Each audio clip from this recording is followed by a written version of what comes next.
representing Kansas State, it has Coach Chris Klieman. Coach, please begin with your opening statement, then we'll move on to questions from the media. Yeah, good afternoon, everyone. It's great to be back in Dallas for Media Days, and we're excited to get the season started. It's starting much earlier for us and for Coach Campbell at Iowa State.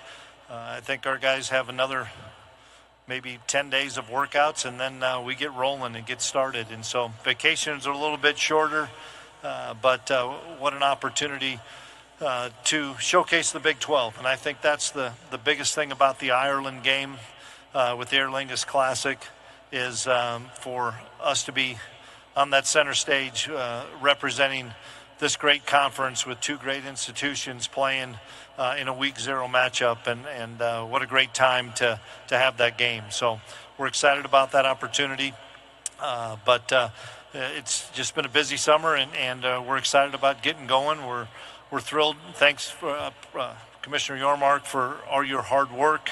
Thanks to President Linton at K-State, our athletic director Gene Taylor for the support and the great opportunity you give our staff and our student athletes. So we'll open up for questions. If you have a question, please raise your hand until we have a microphone holder next to you. Okay, we'll go here center right. Hey, Coach. Ben Hutchins with the Quad City Times. I'm wondering, what did you first think when presented with the opportunity to play in Ireland? And specifically, did you have any reservations about moving a home game to a neutral site? Yeah, absolutely. We had reservations about taking a home game out of our community and our economy. But just talking to our athletic director, it just gave our kids an opportunity. There's 10 kids, 5 kids, I don't know how many we have on the roster now, that are going to get a chance to go abroad. I got a chance to go over there in February for the first time with my wife, so I thought it was a great opportunity in that respect. And 18 months ago, it was, this is the greatest thing. Now it's coming up on us pretty fast. And for our people back at home, all our admin that are putting this trip together, especially Casey Feldkamp, I can't thank those people enough. They're doing the real hard work of the logistics of getting everything organized. We couldn't do it without those people, but it's just a great opportunity for the Big 12. Okay, center right. Hi, Coach. Klieman, Alec Bussey, 24/7 Sports. I know you grew up in the state of Iowa. Not sure if you grew up in Iowa or an Iowa State fan, but I'm curious if you think back to your childhood, how much you have seen the Iowa State-Kansas State game evolve, change, and what it's like to be a part of it now and see its growth. Well, let's get it straight. I grew up in Waterloo, Iowa, and I was a Northern Iowa fan, and that's where I played, was at the University of Northern Iowa. So I wasn't a Hawkeye or a Cyclone, I was a Panther. It's a great rivalry. I remember watching it all the time as a kid and listening to the games. And I'm a college football fan, and I'm a Midwest college football fan. So wherever I've been coaching in the Midwest, if there's a game that has Iowa or Iowa State, I'm probably tuned in just because I've got so many friends that went to those schools. I've got friends on both coaching staffs. And so I know that this is a great rivalry between Iowa State and Kansas State. It has been for an awful long time, and great respect between the two programs. We'll go center left. Coach Drake Toll, Locked On Big 12. Thoughts on it being an unprotected rivalry in the Big 12 and the possibility of linking this game in those protected rivalries moving forward? Yeah, that's above my pay grade. I don't have a clue what's protected and what's not protected, when we play somebody, when we don't play somebody. I think that was probably the unintended consequences with getting as many schools that you have, is the imbalance of scheduling in every league. But I couldn't even tell you. I know who we play this year in all of our games. I couldn't tell you who we play next year, and that's probably a better thing. Again, if you have a question, please raise your hand. We'll have a microphone holder come to you. We're center left. JT Wiz still locked on Utes. Coach, last year you guys fell short of media expectations. Just how do you view expectations going into a preseason? Do you like being the underdog, and how do you view all of that? I try to ignore it as best I can. It's one of the reasons we as coaches did not do a coaches poll, because I think the narrative has really hurt our league. I know it hurt Arizona State, and I know it hurt BYU last year. I look at, meeting expectations, not beating. We won 9 games the last 3 years, which is pretty dang good. Not every school can say they've done that. But in 2022, when we won the Big 12, the best thing that those kids did was block out the outside noise. And I think that's the key in today's day and age of college football, of which team can block out some of those outside noise. And there's a lot of them right now, and come together as a football team. And that's the challenge for us as a coaching staff. If you have a question, please raise your hand. We'll go to center right. Kansas State Radio. Good morning, or I guess good afternoon. I'm a little weird on time. Wyatt, great to see you. My question is about the offensive line. You have 4 transfer students coming in there. How do you see them fitting into the mix? I think when you look at our offensive line, Sam Hecht is the mainstay at center. I think he's one of the best in the league. Then you have Taylor Poitier and Andrew Leingang, and Taylor's been around almost as long as Stan Weber has in our program. But TP's a great player for us. Liney's a great player for us. But we needed some older guys as these younger guys grew. And George Fitzpatrick is one that was here in the spring that elevated himself to the top of the depth chart at left tackle.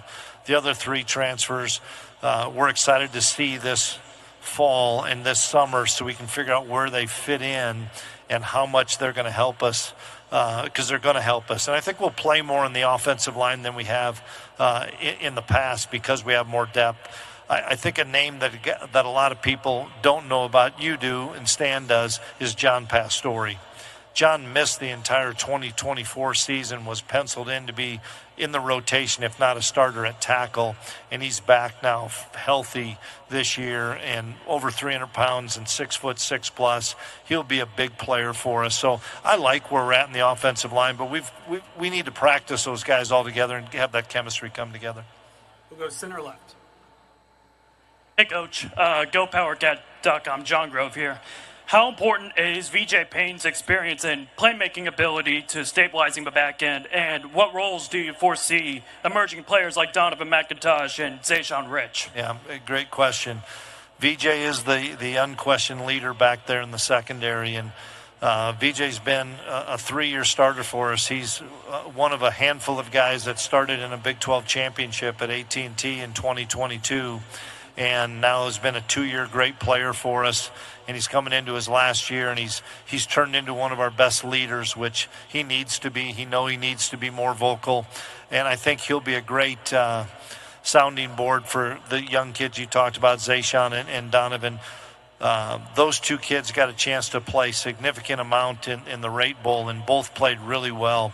And this game's about confidence and belief, and I think they gained that confidence in themselves, and I know they gained the belief of their teammates, and that's a key thing. If you can gain the belief of your teammates, I'm excited about those young 2. But without a doubt, myself, Coach Klanderman, Coach Malone, we've got a lot of work to do in the secondary because we lost 3 NFL kids back there. If you have a question, please raise your hand. We'll go to front row, center right. Hey, Coach. Nick Hamilton, Nightcast Media. Wanted to ask you just what are some of the steps that you've seen Avery Johnson take as a quarterback as he prepares for this upcoming season? Yeah, I think the biggest thing is how he looks. He's put on probably 17 pounds of lean muscle mass, and he's filled out. He's not a sophomore anymore. He's an upperclassman as a junior. So his body's matured. He's taken everything very seriously in the weight room, in the nutrition, in the recover aspect. So his body's just a lot better. He's carrying a lot more weight, and he's faster. And that's something that we strive and we stress is you can get bigger, stronger, and also be faster, and he's done that. And then I think the other things, people have asked me a lot today, what one area? I think it's collectively in totality what he's going to be better at, and it starts with what he's going to see pre-snap and what he's going to go from pre-snap to post-snap. I think he's ready to take on even more things at the line of scrimmage, and everybody knows he's a terrific athlete in space, but he's also a really good thrower of the football, and I just think all the 13 games of experience he had last year will help him.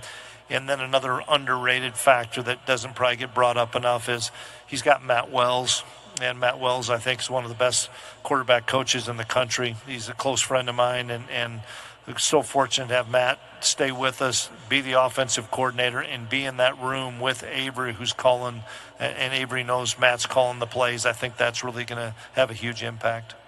We have a question, center right in the back. Hi, Coach. David Howman with Devils in Detail. Given your experience coaching in the FCS, both with Northern Iowa, where you played, and then later with North Dakota State, I'm curious what your perspective is on the college football playoff, being at 12 teams this past year and likely expanding beyond that with your experience having coached in the FCS playoff format and how that transitions with the FBS. Yeah, I think a perfect landing spot would be 16. How we get to that, I'm not quite sure, but I think it would be 16, and I would eliminate the buys. I think that's something that everybody should play the same amount of games. You know, there was 16 for a while in FCS, it went up to 24, but shoot, you had to win 4 straight weekends, so the best team would truly get to be crowned. And so I'd like it to get to 16. I know this, everybody, the wear and tear on the athletes is real. I don't think we helped that at all by knocking the roster size down. I don't think that was a good move at all, but that's control what you can control. So that's gonna be a concern when you have fewer players playing that amount of games. But I'm excited about what I was able to watch last year of the playoff and the potential expansion here in another year. Go to the second row. Coach Lynn Harrington with Stay Alive in Power 5. How you doing today? Good. How are you? Good to see you again. So, over the last couple seasons, Kansas State has been one of the best rushing teams in the Big 12. However, you lost running back DJ Giddens. Can you talk about how the running back room is holding up with Dylan Edwards and the other running backs? Yeah, I'm excited about the running back room. Before DJ Giddens, we had a kid named Deuce Vaughn that a lot of people heard about, and Deuce Vaughn may have been the best college football player I've ever seen.